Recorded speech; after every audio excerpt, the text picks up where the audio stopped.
All right, y'all, how's it going? I know I posted the first video of the travel video of me and my wife and Spencer and everybody heading to Missouri to fish the Alton Classic. Um, I was going through and I was trying to edit these videos, and I've just got to do better. I've got to do better on explaining what we're doing, explaining the situation, especially when I'm fishing with other people. That's something I don't do a whole lot. That and you know the fishing wasn't great, so that was kind of one of the other sides of it too. Typically, I could break up my videos just based on how the fishing is, catching fish, whatnot.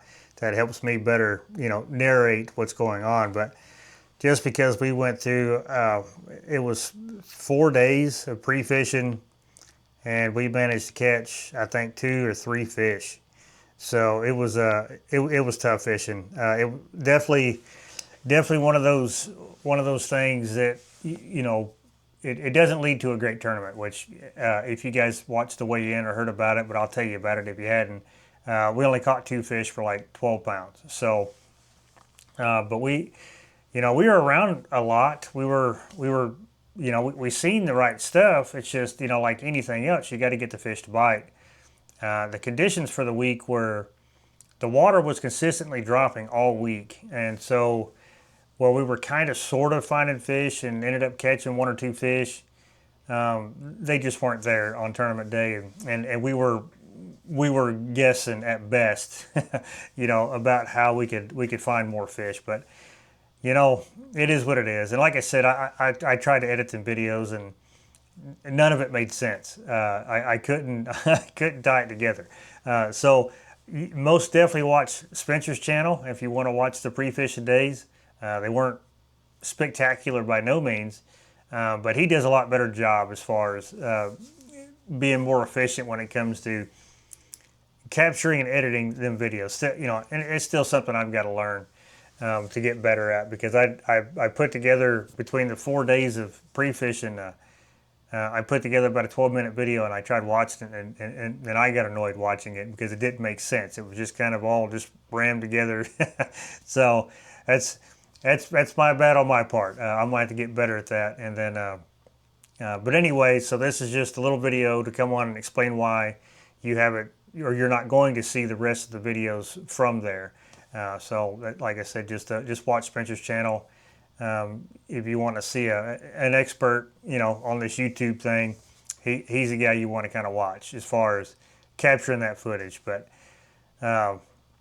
it's, I got a matter of fact, I'm editing a video that's going to come out along with this video, and it's kind of more or less, I've learned from my mistakes, so I'm doing a lot better with these videos going forward to try to pull more context out of a video, and that's definitely something I've got to work on. I've gotten some comments and stuff like that kind of go over that, and this is really the first time where I've kind of sat back and like kind of looked at it from the outside looking in, and I'm like, holy crap. How could I have 4 days of footage and then have none of it make sense? But again, like I said, I apologize for that, for not having the videos come out, but I'm definitely going to get better. I'm getting better with each video. I just got to get better when I'm fishing with somebody else to be able to capture that, because I get caught up, which you've heard me say it before, I get caught up with, hanging out, talking, and just having a great time. I almost kind of forget about the camera. Well, the problem with that is when I'm trying to make a video, you guys are left kind of like, well, what are you doing? Or, well, how does that even work? Or why did you decide to do that? A lot of questions that I end up getting with when I do videos like that. And so I got to get better. I'm going to get better. But anyway, this is kind of a little explanation of why you're not going to see the rest of it. But again, I'm sure Spencer's going to do a fabulous job capturing what he needs to capture to make great videos. So head on over to his channel, check him out for the rest of these videos. And watch the one that I got coming out when I try to get back on the Cumberland and try to break it down for not being on it for almost 5 weeks. So it's going to be a lot of fun. But anyway, I appreciate you watching this one, and I'll catch you in the next one.